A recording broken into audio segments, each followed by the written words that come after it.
Any cost. বাসায় হীরের ঘরে থাকতে পারে প্রেসক্রিপশন, আমাকে একবার দেখতে হবে। তুমি দেখে আমাকে জানাও রায়ন। হীরের এই শত্রুকে শেষ না করতে পারলে হীর সেফ থাকতে পারবে না। অবশ্যই। তুর্য হাসপাতাল থেকে বেরিয়ে বাড়ি ফিরে আসে। বাড়িতে ঢুকতেই তুর্য সারপ্রাইজড হয়ে যায়। তুর্যের বেস্ট ফ্রেন্ড রোহান দাঁড়িয়ে আছে তুর্যের সামনে। কি খবর দোস্ত, বিয়ে করে ফেললে আর আমাকে একটা বারও বললে না? আরে দোস্ত, তুই কবে ফিরলি লন্ডন থেকে? রাখ শালা তোর দোস্ত, আমাকে তো তুই ভুলে গিয়েছিস। আরে মামা, তোমায় কি বলতে পারি বলো? এই কয়েক মাসে একটা খোঁজও নিস নে, কি মনে করবো আমি? সরি রে দোস্ত, অনেক চাপের মুখে ছিলাম। আবার বিয়েটা এমন হুট করেই করেছি যে তোকে বলতে পারিনি। হ্যাঁ হয়েছে হয়েছে, ভাবি কোথায়? ভাবির মুখ দর্শন তো করা। আমিও দেখি কোন হুড়পড়ি আমার দোস্তের মন কেড়েছে। অবশ্যই দেখাবো।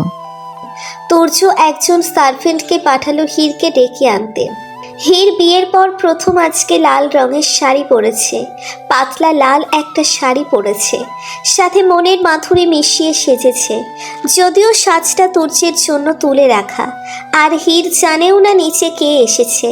হীর সিঁড়ি দিয়ে নেমে নিচে আসার সময় তুর্যের চোখ আটকে যায় হীরের উপর। হীর এমনিতেও শাড়ি খুব বেশি একটা পরে না, আজ হঠাৎ পরাতে একটু ভিন্ন লাগছে। তুর্য ঘোর লাগানো চোখে তাকিয়ে আছে হীরের দিকে। হীর লজ্জায় মাথা নিচু করে আছে। তাদের চোখাচোখির পাশে অন্য একজোড়া চোখ হীরকে নেশা ভরা দৃষ্টিতে দেখছে। রোহান মন্ত্রমুগ্ধের মতো দেখছে হীরকে। সে হয়তো জানে সে একটা নিষিদ্ধ আবেগকে প্রশ্রয় দিচ্ছে, কিন্তু তার বেহায়া চোখ বাধা মানছে না। তনিমা বেগমের ডাকে সবার ঘোর কাটে। রোহান নিজের চোখ সরিয়ে নিলেও ওর মনে হীরের ছবি গেঁথে গেছে। কন্ট্রোল রোহান, ভাবি হয় তোর বেস্ট ফ্রেন্ড তুর্যর ওয়াইফ। নিজের চোখ সামলা রোহান। কিরে, কি বিড়বিড় করছিস? তুর্য রোহানকে হালকা ঝাঁকিয়ে প্রশ্নটা করলো। আরে কিছু না, বলছিলাম ভাবির সাথে পরিচয় না করিয়ে দিয়েই চোখে চোখে ইশারায় লেগে পড়েছিস। দোস্ত, ও হচ্ছে হীর, আমার বউ, আমার ভালোবাসা, আর আমার কলিজা, আমার জীবন, আমার বেঁচে থাকার একমাত্র অবলম্বন। আর হীর, উনি হচ্ছেন তোমার একটা দেবর, আমার best friend Rohan. Sorry, rockstar Rohan Khan. কেমন আছো ভাবি? ভালো আছি, আপনি কেমন আছেন ভাইয়া? ভালো না থাকলেও এখন তোমাকে দেখে ভালো হয়ে গেছি। রোহান ভাইয়ের কথাটা কেমন যেন সহজভাবে নিতে পারলাম না আমি। তার চাউনিও কেমন অস্বস্তিকর ছিল। এসব নিয়ে একটু ঘাটাঘাটি করছিলাম, তখন তুর্য আবার বলতে শুরু করলেন। জানো হীর, রোহানের সাথে আমার প্রথম দেখা লন্ডনে হয়। আমরা একসাথে থাকতাম সব সময়। গ্র্যাজুয়েশন শেষ করে দুজনে একসাথে মিউজিকে প্রফেশন হিসেবে চুজ করি। আজ দুজনেই সমউচ্চতায় আছি। ভুল বলি দোস্ত, তুই আমার থেকেও অনেক বেশি সাকসেসফুল আর popular, and I am proud of that. Turya আর রোহান কথা বলছে। আজ এতদিন পর তাদের দেখা হয়েছে। আমি কিচেনে চলে গেলাম আম্মুর হেল্প করার জন্য। সবাই একসাথে খাবার পর্ব শেষ করে আড্ডা দিতে বসলো।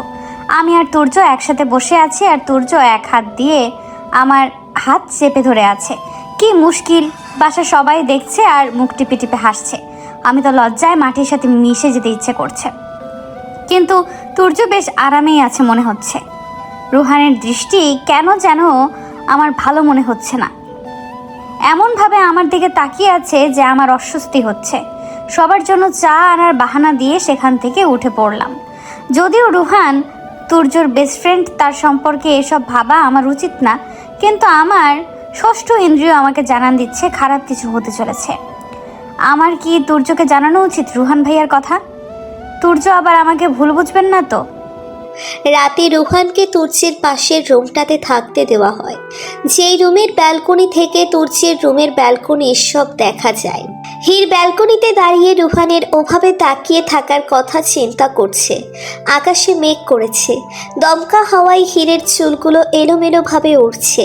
তুর্য কাচের সাথে হেলান দিয়ে হীরকে দেখছে, তার মায়াবতীর মায়ায় নতুন করে চড়াচ্ছে।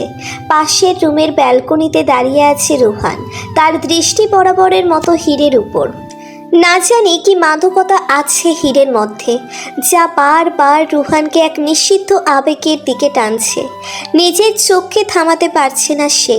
বন্ধুর বউকে এই নজরে দেখা তার অন্যায় হচ্ছে, কিন্তু সে নিজের উপর নিয়ন্ত্রণ হারিয়ে ফেলেছে।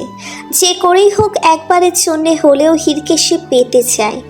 রুহানের ভাবনাই তখনই ছেদ পড়ে যখন তুর্য এসে হীরকে জড়িয়ে ধরে। রুহানের অজান্তেই তার কপালের রগটা ফুলে ওঠে রাগে। তুর্য তার মনের সুখে হীরকে আদর করছে। হীরও সমানভাবে তাল মেলাচ্ছে তুর্যের সাথে। রুহান রক্তচক্ষু নিয়ে ওদের দিকে তাকিয়ে আছে। তার চিন্তা শক্তি বলছে সে যা ভাবছে তা ঠিক না, কিন্তু মনকে সে মানাতে পারছে না। এক পর্যায়ে তুর্য হীরকে কোলে তুলে ঘরের ভিতর নিয়ে গিয়ে লাইট অফ করে দেয়। রুহান কিছুক্ষণ এভাবে থেকে স্মোক করা শুরু করে দেয়। সেদিন রাতে আর রুহানের ঘুম হয় না। সকালে ঘুম থেকে উঠতেই নিজের উপর ভারী কিছু অনুভব করলাম। চোখ মেলে দেখি তুর্য ঘুমিয়ে আছে আমার বুকের উপর। তাকে এভাবে দেখে পুরনো কথা মনে পড়ল। এর আগেও একদিন তুর্য এভাবে আমার উপর ঘুমিয়েছিলেন। সেদিন তাকে দেখে আমার ঘৃণা হচ্ছিল, আর আজকে তাকে এভাবে দেখে অনেক ভালো লাগছে। সত্যি হয়তো আমি তুর্যকে ভালোবেসে ফেলেছি। তুর্যর মুখটা আমার অনেক পরিচিত মনে হয়। কেন যেন মনে হয় এই মুখটা আমার সারা জীবনের চেনা। আমি কি আগে থেকে তুর্যকে চিনতাম? কোথাও কি দেখেছি তাকে? কিচ্ছু মনেও করতে পারছি না। জানি না কি হচ্ছে আমার সাথে এসব। বেশি কিছু ভাবতেও পারি না, মাথায় ভীষণ যন্ত্রণা হয়। তুর্যর কপালে ভালোবাসার পরশ এঁকে দিলাম। তাকে আস্তে করে নিজের উপর থেকে সরিয়ে দিয়ে নিচে পরে থাকা শাড়িটা কোনো মতে গায়ে জড়িয়ে নিলাম। ওয়াশরুমে গিয়ে পড়লাম বিপদে। জামা আনা হয়নি, আর বাথরুমটাও পাচ্ছি না, তাই বাধ্য হয়ে টাওয়াল জড়িয়ে বের হলাম। ফ্রেশ হয়ে বের হতেই দেখি তুর্য উঠে পড়েছে। এই লোকটা একটা অসভ্য, এমনিতে কখনো তাড়াতাড়ি উঠবে না। আজকে আমি এই অবস্থায় আছি, আর আজকে ওনার তাড়াতাড়ি উঠতে হলো। তুর্য আমার দিকে তাকিয়ে আছেন। আমার ভীষণ লজ্জা হচ্ছে, তাকাতে পারছি না তার দিকে। ভেজা চুলের পানি মেঝে ভিজে যাচ্ছে, তাই তাড়াতাড়ি করে আলমারি খুললাম। পেছন থেকে তুর্য এসে আমাকে জড়িয়ে ধরলো। জানতাম এমন কিছুই হবে এখন। এটা কি হচ্ছে? ছাড়েন আমাকে, রেডি হয়ে নিচে যেতে হবে। না, ছাড়া যাবে না। আর তুমি নিচে গিয়ে কি করবা? বাড়িতে 1 ডজন সার্ভেন্ট আছে। লুচুগিরি বন্ধ করেন আর যেতে দিন। এমনিতেও রাতে ঘুমাতে পারিনি, মাথা ব্যথা করবে। দোষটা তোমার। এত সুন্দর হতে বলেছিল কে শুনি? তুমি এত সুন্দর না হলে আর বারবার রোমান্স করতে মন চাইতো না। এখন সব আমার দোষ? অফকোর্স। এখন তো এত কথা না বলে আমাকে রোমান্স করতে দাও। আমি কিছু বলতে যাব তার আগেই তুর্য আমার ঠোঁট দুটো তার দখলে নিয়ে নিলেন। তার এক হাত আমার কোমরে আঁকড়ে ধরে রেখেছে, আর অন্য হাত আমার চুলের গভীরে বিচরণ করছে। বেশ কিছুক্ষণ এইভাবে থাকার পর তুর্য আমার ঠোঁট ছেড়ে দিয়ে ঘাড়ে মুখ ডুবিয়ে দিলেন। কিছুক্ষণ পর আমাকে কোলে তুলে বিছানায় শুইয়ে নিজের ভর আমার উপর ছেড়ে দিয়ে আমাকে জড়িয়ে ধরলেন। আমিও তাকে শক্ত করে জড়িয়ে ধরলাম। সবাই একসাথে বসে দুপুরের খাবার খাচ্ছে। আমি আর আম্মু সার্ভ করছি। তখন রুহান বলল, দোস্ত, তুই তো বিয়ে করে নিলে, আমি আর কতদিন এভাবে থাকবো? একা একা তো আর ভালো লাগে না। তো বিয়ে করো না, একটা সুন্দরী ভাবি আসুক আমার। হ্যাঁ, এইবার তো করতেই হবে। একটা পরী দেখা পেয়েছে, পরীটাকে আপন করে পেতেই হবে। বলিস কি মামা? কোথায় পেলি পরিভাবিকে? পেয়েছি, সময় হলে সব বলবো, কিন্তু এখন শুধু এটুকুই বলবো যে তোদের বাড়ি এসে আমার ভাগ্যটা খুলে গেছে। তাই নাকি? যাক, আমার বন্ধুর ভাগ্য খুলেছে, তাতে আমি খুশি। খাওয়া শেষে রুহান কোথাও বেরিয়ে গেল। তখনই রায়ান সেখানে এসে পৌঁছালো। রায়ান ভাইয়া এসেছে দেখে আমার খুশিও হচ্ছিল, আবার ভয়ও হচ্ছিল। না জানি সেদিনের কথাই ভাইয়া কি মনে করেছে। ভয়ে ভয়ে তুর্য আর রায়ান ভাইয়ের সামনে গেলাম। রায়ান ভাই আমাকে দেখে একগাল হেসে বললেন, কেমন আছিস হির? ভালো আছি। তোমার এই অবস্থা কিভাবে হলো? অ্যাক্সিডেন্ট করলে কিভাবে? সেই কিছু না, একজন সাইকো লাভার আমার এই দশা করেছে। তুর্যর দিকে তাকিয়ে হেসে দিয়ে কথাটা বললেন। রায়ান ভাইয়া কি বললেন আমি কিছুই বুঝলাম না। হির, তুমি রায়নের জন্য খাবারের ব্যবস্থা করো। জি, আসছি আমি। হীরকে ভিতরে পাঠিয়ে দিয়ে তুর্য বলতে শুরু করলো, কিছু কি পেয়েছো? হ্যাঁ, হীরের ঘর থেকে ডাক্তারের প্রেসক্রিপশন পেয়েছি। এখানে ডাক্তারের ইনফরমেশন আছে। হীরের ডাক্তারকে একটা ঘরে বেঁধে রাখা হয়েছে। এই ঘরটাতেই রায়ানকে বেঁধে রেখেছিল তুর্য। এতক্ষণ তুর্য ডাক্তারকে আচ্ছা মতো ধোলাই দিয়েছে এবং এখন তুর্যের বডিগার্ড জন মারছে ডাক্তারকে। মার খেতে খেতে ডাক্তারের অবস্থা শোচনীয়। হয়তো আর কিছুক্ষণ মার খেলেই অক্কা পেয়ে যাবে। আর কত মার খাবে ডাক্তার? এখন তো বলো, হিরকে ড্রাগস কেন দিতে তুমি? আর কতবার বলবো আমি শুধু টাকার জন্য দিতাম? আমার নিজের কোনো স্বার্থ নেই। টাকার জন্য একটা মানুষের জীবন নষ্ট করতে একটু দ্বিধাবোধ করলে না? কেমন ডাক্তার আপনি? আপনারা তো মানুষের জীবন বাঁচানোর শপথ নেন, তাহলে কেন টাকার জন্য আমার হীরের এত বড় ক্ষতি করলেন? আমাকে ক্ষমা করে দিন, আমি টাকার লোভে পড়ে এসব করেছি। আমি এর ফলাফল জানতাম, কিন্তু তখন আমার কাছে টাকাটাই সব ছিল। আপনাকে কে টাকা দিয়েছে হীরকে ড্রাগস দেওয়ার জন্য? আমি তাকে চিনি না, তার সাথে ফোনে কথা হতো সব সময়, আর টাকাগুলো আমার ব্যাংক অ্যাকাউন্টে পাঠিয়ে দিত সে। আপনি মিথ্যে বলছেন তাই না? জন, আরও মারো এই লোকটাকে। আমার হীরের এই অবস্থার জন্য এই লোকটাই দায়ী। না, বিশ্বাস করুন, আমি সত্যি বলছি। আমি লোকটাকে কখনো দেখিনি, তার নামটাও জানি না আমি। সে শুধু ফোনেই কথা বলতো। তার ফোন নাম্বার কোথায় পাবো? সে প্রাইভেট নাম্বার থেকে ফোন করতো। Damn it. চৌধুরী বাড়িতে রিশান আর হীরের সাথে গল্প করছে রায়ান আর রাহি।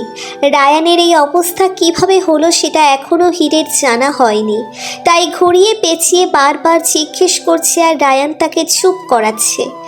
সার্ভেন্ট জুস সার্ভ করার সময় রায়ানের শার্টের ওপর খানিকটা জুস পড়ে যায়।